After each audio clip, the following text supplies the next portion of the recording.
billahi minasyaitonir rajim. Bismillahirrahmanirrahim. Alhamdulillahi rabbil alamin.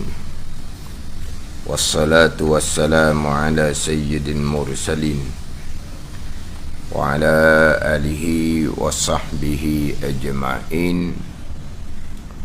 Rabbi syrah li sadri wa yassir li amri wahlul 'uqdatam min lisani yafqahu qawli. Subhanaka la ilma lana illa ma 'allamtana innaka antal alimul hakim. Wala hawla wala quwwata illa billahil aliyyil azim. Kitab Hidayatus Sibyan, muka surat 18 baris yang ke-13 daripada atas. Muka surat 18 baris yang ke-13 daripada atas. Qala al-muallifu rahimahullahu ta'ala wa nafa'ana bi'ulumihi amin.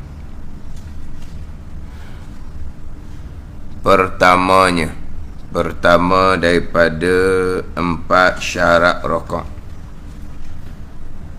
Pertama daripada 4 syarat rakaat, bahawa ada ia rakaat, kemudian daripada tamam, yakni sempurna Fatihahnya, kemudian daripada tamam, kemudian daripada sempurna Fatihah ni pada orang yang lain daripada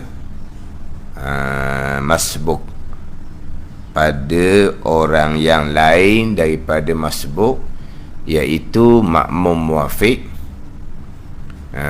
imam, dan orang yang sembahyang seorang diri. Itu maksud orang yang lain daripada masbuk. Selain daripada masbuk ni, makmum yang muafiq, imam, dan juga orang yang sembahyang seorang diri. Cuma imam dan juga orang sembahyang seorang diri ni itu mudahlah. Memang imam ataupun sembahyang seorang diri, dia akan rakaat, kemudian daripada tamam sempurna membaca Fatihah. Imam dan orang yang sembahyang seorang diri. Yang dibicara sekarang ni makmum ni, ada satunya makmum muafiq, ada satunya makmum masbuk. Yang mana syarat yang pertama ni rakaat, kemudian daripada tamam Fatihah ni pada orang yang lain dan masbuk, dengan bahawa makmum ni makmum yang muafiq. Adapun makmum masbuk, walaupun dia belum sempurna membaca Fatihah, imam sudah rakaat, bukan setakat belum sempurna, bahkan terkadang belum sempat membaca Fatihah, sekalipun imam rakaat, wajib rakaat serta merta mengikut imam. Makmum masbuk ni bukan kata belum tamam ataupun belum sempurna membaca Fatihah. Belum sempurna ni baca dah separuh, belum sempurna. Bahkan belum sempat membaca Fatihah, imam rakaat, segera rakaat. Belum sempurna apa dah? Belum baca pun laginya. Itu masbuk. Imam Fatihah masbuk ni ditanggung oleh imam. Jadi berkaitan dengan muafiq masbuk ni, ini di antara ilmu yang sangat penting. Ilmu yang sangat penting bagi orang solat berjamaah. Cuma dalam kitab Hidayatus Sibyan ni tidak didatangkan pembicaraan muafiq masbuk ketika membicarakan syarat untuk sah berjamaah. Ketika membicarakan syarat untuk sah berjamaah, tidak dibicarakan berkaitan dengan makmum muafiq macam mana, makmum masbuk macam mana. Hanya didatangkan 13 syarat untuk sah berjemaah. Kemudian bab masbuk ni disuruh belajar dalam kitab-kitab yang lain. Kitab-kitab yang lebih panjang-panjang. Hak saya baca dalam minggu lepas ni surat 24 tu. Surat 24. Dan uzur yang kemudian itu terkandung di dalam 14 masalah masbuk dan muafiq, maka tuntut ilmu akan di dalam kitab yang panjang-panjang, kitab besar-besar. Jangan kita ada cerita berkaitan dengan masalah makmum yang masbuk dan masalah makmum yang muafiq. Yang mana dalam kitab ada tulisbian ni ada 13 syarat untuk sah berjemaah. Tidak melengkapkan salah satu dari 13 syarat ni bukan kata tak dapat fadilat berjemaah. 27 boleh pahala seperti semasa orang diri, bukan bawa kepada batal sembahyang. Sekarang kita duk belajar syarat untuk sah sembahyang. Kita duk belajar syarat bagi tiap-tiap rukun sembahyang. Kita belajar syarat sah sembahyang, bicara bab taharah apa semua. Kemudian yang kita bicara sekarang adalah syarat bagi tiap-tiap rukun sembahyang. Kita menyempurnakan syarat untuk sah sembahyang, kita menyempurnakan syarat bagi tiap-tiap rukun sembahyang, itu untuk sah sembahyang seorang diri. Untuk sah sembahyang seorang diri. Yang kita duk bicara bab syarat sah sembahyang, bab taharah, bab wuduk, bab mandi wajib, bab najis apa semua tu. Ni yang kita bicara syarat, 4 syarat bagi ukur rokok apa semua ni. Terdahulu bicara bab niat, bicara bab syarat bagi bicara bab qiyam berdiri, bicara bab syarat takbiratul ihram, syarat 3 rukun membaca Fatihah, sampailah kepada syarat salam. Itu untuk sah sembahyang seorang diri.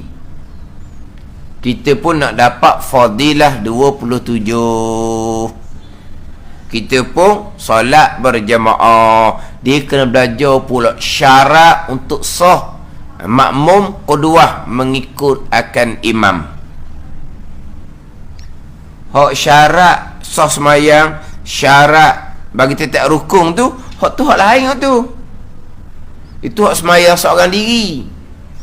Kita berjemaah nak dapat fadilah, dia kena belajar pula syarat berjemaah.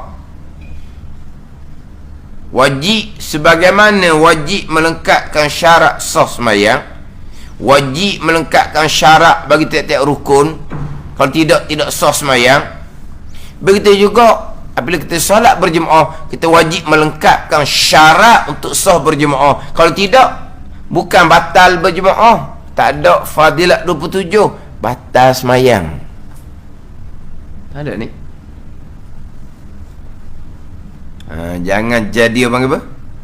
Yang dikejar tak dapat, yang dikendong berciciran.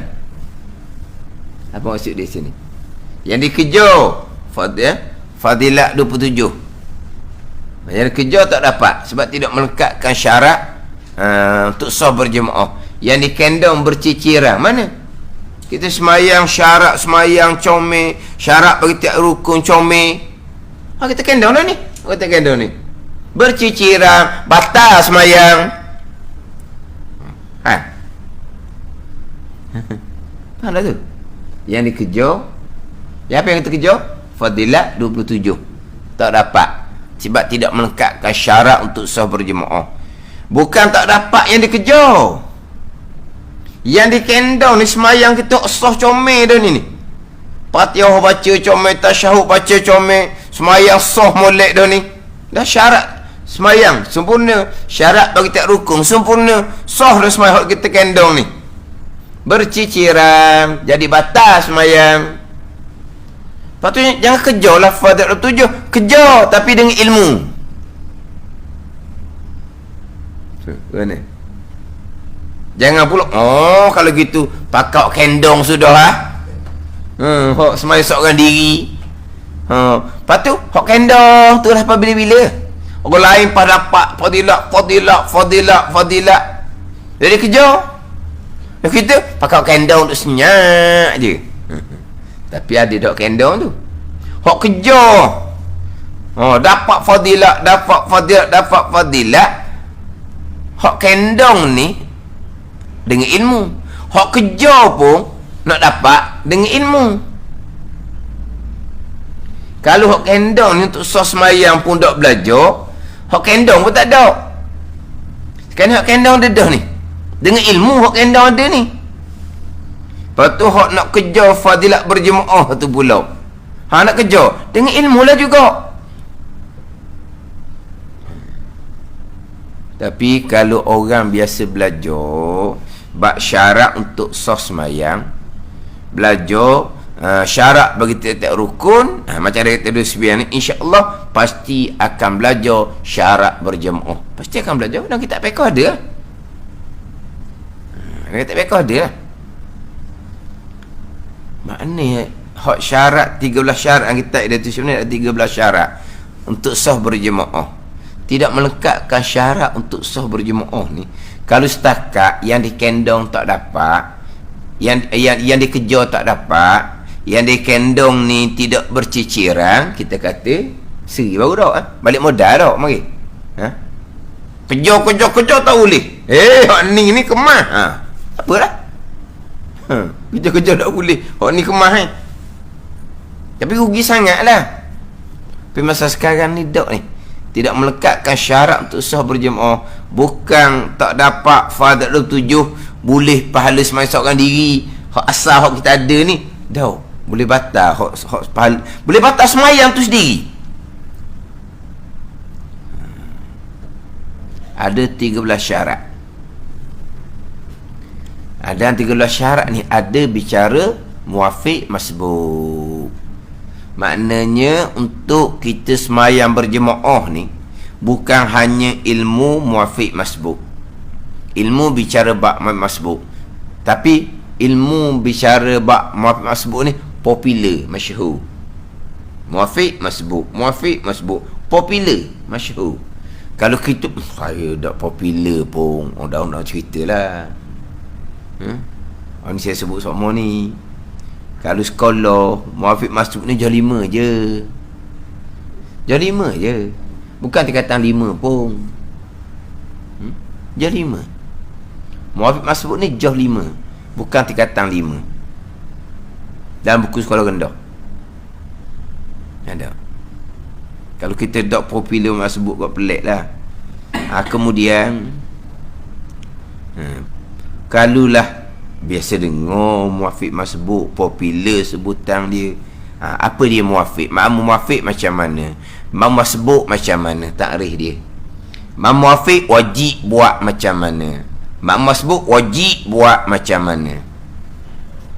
Makna muafiq ada berbagai-bagai masalah yang kita nak kena faham. Makna masbuk ada beberapa masalah yang kita nak faham. Yang pertama, kena kenal takrif. Pada takrif ni pengenalan. Muafiq macam mana, masbuk macam mana. Pengenalan ni mustahak. Kalau tak ada pengenalan ni, saya ceritalah macam gini dah kak pengenalan. Kalau tak ada dah saya ceritalah polis je lah dah. Pendatang asing kak pengenalan pun tak ada. Kak pengenalan tu mustahak. Ini takrif masbuk ni mustahak.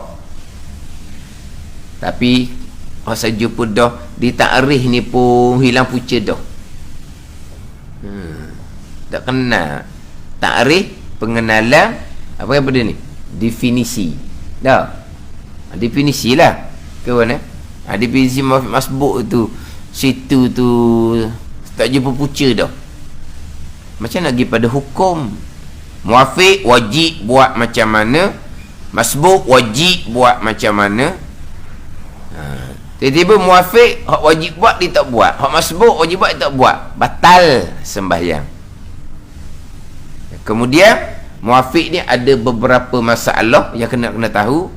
Masbuk pun sama, ada beberapa masalah yang kita nak kena tahu. Mana? Bab muafiq satu, masbuk satu. Pembicaraan bab syarat untuk sah berjamaah. Syarat untuk sah berjamaah, syarat untuk sah semayang.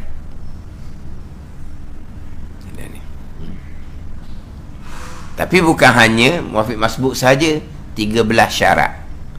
Ini cerita mazhab Syafi'i lah. Dia 13 syarat ni, kalau kita tengok masa PKP hari tu, masa PKP hari tu lah, dia sembahyang tu penjarakan, yang mana kalau hari Jumaat lah, makmum ni berada di bukan kawasan masjid. Makmum berada di belakang kiri kanan masjid, dan ada makmum yang sembahyang sampai ke di luar pagar.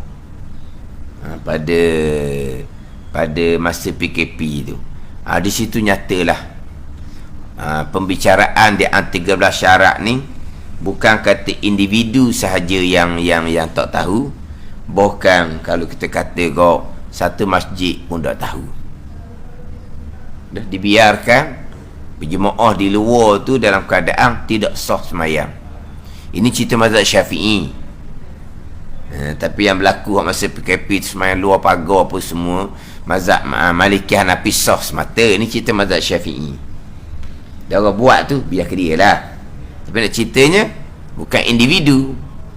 Satu masjid jahil syarat berjemaah, pekoh mazhab Syafi'i. Satu masjid tu jahil pembicaraan syarat untuk sah berjemaah dalam mazhab Syafi'i. Sebab makmum bukan berada di kawasan masjid. Lepas tu nak tahu pula mana masjid, mana bukan masjid. Satu hal pula. Mana noding? Susah lagi. Pergi masjid. Noding tak tahu ke mana masjid. Masjid tu kawasan mana? Dia punya belakang, dia punya sayap dia tu masjid ke tidak? Ini kalau cerita pakai mazhab Syafi'i lah. Tapi kita tak ada lah nak menekang siapa ke nak rombok masjid. Tak usah duduk ogeh ke pitu lah. Kau ada ogeh? Tak payah ketuk meja lah. Bincang-bincang masyarakat tak usah ketuk meja lah. Kalau kau tak mau dengar pun biar dia je lah. Tak payah kata kita nak tegah, siapa ke kita nak ketuk meja, tak payah lah.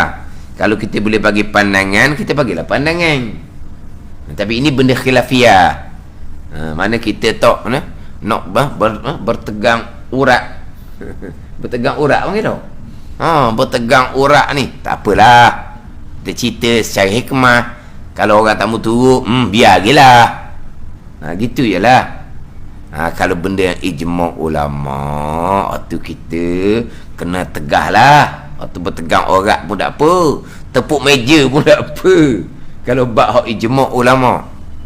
Tapi nak ceritanya, ya kita ni duk mengaku tempat kita Malaysia ni bukan Terengganu, Malaysia ni bermazhab Syafi'i.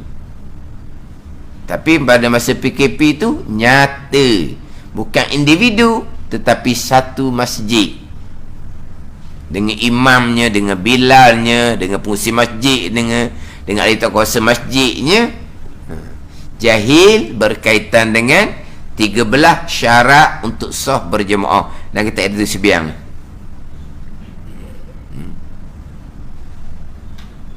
Saya pergi malam Jumaat, ialah saya tanya juga. Tapi tanya pun apabila kita kenal je lah. Kita kenal tu imam, kita tanyalah. Jangan buat gitu, tak betul tu. Kalau kita kenal, kita dah kenal, kita dah cara. Sebab benda khilaf. Kita tak panggil benda mungkar. Tak panggil benda mungkar ni, yang wajib kita cegah adalah benda yang ijma' ulama'. Benda ijma' ulama', tu wajib kita kena tegar lah kalau kita tahu. Faham tak ni? Tapi kalau benda tu bukan ijma' ulama', itu bukan benda mungkar. Kalau mudah sebab kita kenal, kita beritahu. Betul, lepas-lepas dah minggu-minggu dahulu tu nak qada semula, tak payah. Sebab bukan ijma' ulama'. Cuma kok masa akan datang tu buat molek lah mengikut fiqh mazhab Syafi'i. Gitulah. Faham tak ni? Tapi maknanya nyata satu masjid, imam bila pun sama je. Tak tahu pembicaraan berkaitan dengan makmum ramai tu berada di bukan kawasan masjid. Kadang-kadang 2 tingkat. Tingkat atas tu bukan masjid pun kadang-kadang.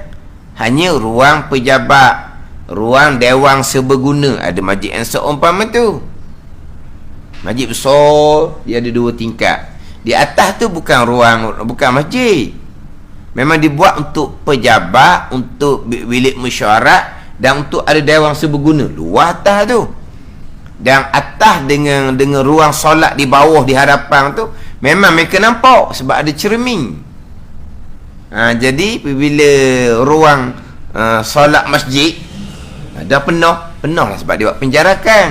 Kalau hak sekarang ni sembahyang rapat ni, hak masjid, hak ruang solat di bawah tu pun dah penuh. Tapi oleh kena penjarakan jadi tak muat, jadi pun naik atas. Yang atas tu bukan masjid.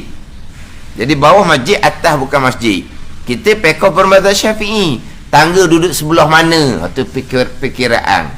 Kalau mazhab Hanafi Maliki tak apa, tangga belah mana pun. Saya pernah pergi satu masjid.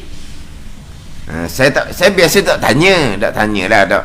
Kalau tak tanya orang, saya tak akan usul periksa dak lah. Tiba-tiba dia tanya, "Ustaz, macam mana tu kami semayang di atas tu?" Dia tunjuk tingkat atas. Nampak cermin tu? Nampak lah. Dah atas tu masjid ke tidak? Atas tu bukan masjid. Dia tanya, beritahulah. Itulah tidak sah lah. Hak atas tu tidak sah kata, bukan tak dapat fardhu 27, tak sah sembahyang Jumaat ke. Tak sah sembahyang Jumaat kata. Lepas tu nak juga, kau pandai demo dah, saya beritahu pekoh mazhab Syafi'i. Kau nak amal pekoh mazhab lain, buat gila. Sama juga saya pergi masjid surau, kan masjid lah surau. Surau ni kadang-kadang orang perempuan dia tak buka tabir. Surau hak wisma negeri ni saya tak tahulah. Pintu buka. Tak ada tabir pintu tu. Masa semayang tabir tu selok dah. Dia ada buka pintu dah. Kita ada orang belakang. Ada. Semayang dia buka pintu. Di pintu tu ada tabir. Tabir tu selok dah. Selok dah tabir tu. Tak ni kebetulan ni, bukan nak kosek di sini. Tak nak kosek. Kebetulan. Tabir tu selok ke dah? Tabir nipis. Dah, tabir tu selok ke dah? Walaupun tabir tu nipis sekalipun, astatul murakha dipanggil. Tabir yang terhulu, kalau bangunan ni bukan masjid, tak sah orang sebelah tabir tu. Bukan tak ada fadilat berjemaah ni, tak sah semayang. Tapi pandangan muktamad dalam mazhab Syafi'i, pandangan dalam mazhab Syafi'i, pandangan mazhab lain sah je. Lepas tu macam orang perempuan di belakang tu, dah dia pak mazhab kan. Tak seru-seru kita jangan dia buat lebih kurang. Orang perempuan pandai orang lelaki. Gitu je lah. Mana tak asal tengok belakang lah. Nanti lepas nak komak nanti tengok belakang, ditarik dah tabik. Tak payah, kau anda mereka lah.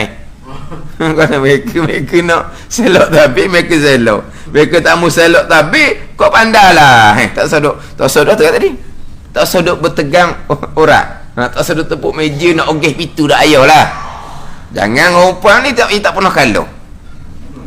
Dia bukan orang sini.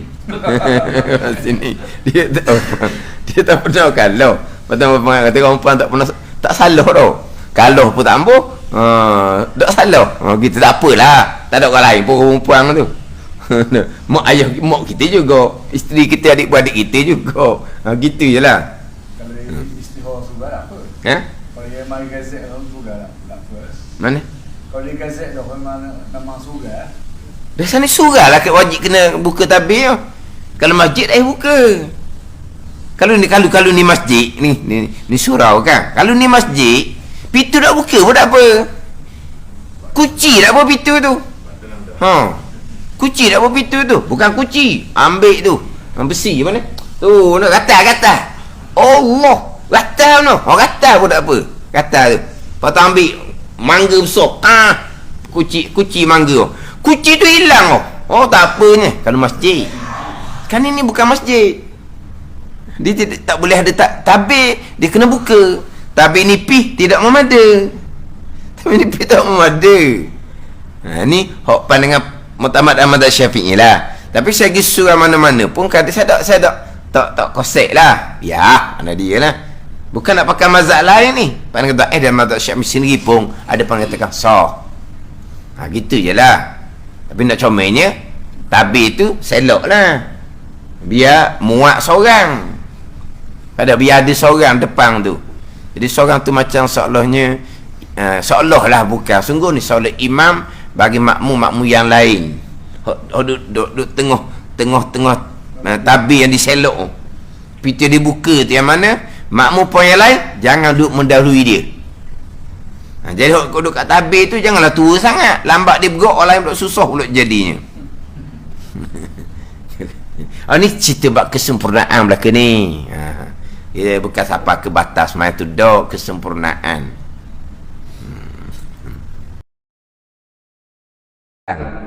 Gambaran-gambaran apa yang akan berlaku pada hari akhirah nanti. Gambaran dia. Jadi Nabi SAW ni datang atas satu kaum. Kaum ni memecahkan kepala mereka itu dengan batu, memecah dengan batu. Turdakhu ru'usuhum bil sakhri. Tiap-tiap kali dipecahkan, kullama rudikhat, kembali ia seperti sedia kala. Adat kama kanat. Itu dalam hadis. Kembali ia seperti sedia kala. Tiada lemah daripada mereka itu sesuatu yang tersebut. La yaftaru anhum min zalika syai'a. Sabdanya sabda Nabi SAW, ya Jibril, siapa mereka itu? Faqala ya Jibril, man haula. Katanya, jawab Jibril, yang berat kepala mereka itu daripada sembahyang. Qala haula illazina yatathaqalu ru'usuhum anis salah. Ini gambaran seksaan dan neraka Allah Subhanahu wa ta'ala yang digambarkan kepada Nabi ketika Nabi Isra berjalan malam daripada Mekah kepada Baitul Maqdis. Jadi Nabi datang atas satu kaum ni yang memecahkan kepala mereka itu dengan batu. Dipecahkan kepala dengan batu. Tiap-tiap kali dipecahkan, pecah kepala ni, kembali ia kembali seperti sedia kala. Balik asal balik. Seperti sedia kala ni, seperti asal lah. Bukan sedia kala coding ni, seperti asal. Jadi pecah kepala, ambil batu, pecah kepala dengan batu, maka kepala yang pecah tu jadi kembali ia seperti sedia kala. Tiada lemah mereka itu sesuatu dia demikian itu, dia memecah kepala. Siapa kesudah? Ambil batu, pecahkan kepala, kepala pun jadi pecah, kepala kembali kepada asal, molek semula. Ambil batu, pecah pula, pecah kepala, kemudian kepala balik asal. Ambil batu, pecah pula, tak lemah pun. Dahlah kata akhirnya tak larat dah, nak ambil batu, nak pecah kepala dah. Maknanya tiada lemah daripada mereka itu sesuatu daripada yang tersebut daripada memecah kepala.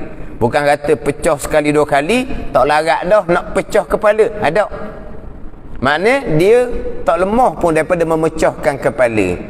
Kepala pecah dipukul dengan batu tu. Lepas tu kepala jadi molek, pecah pula jadi molek, pecah pula jadi molek. Tak lemah langsung. Mana dah kena gitulah selama-lamanya. Maka Nabi pun tanyalah, sabdanya, ya Jibril, siapa mereka itu ni? Gambaran kaum yang memecah kepala ni. Katanya, dia jawab Jibril, yang berat kepala mereka itu daripada sembahyang. Berat kepala daripada sembahyang, mana pun tak sembahyang lah. Ke maksud apa? Berat kepala daripada sembahyang. Dia nak sembahyang, kepala dia lembek jadi, gitu. Bukan ni maknanya mereka tidak sembahyang. Jadi masih lagi bicara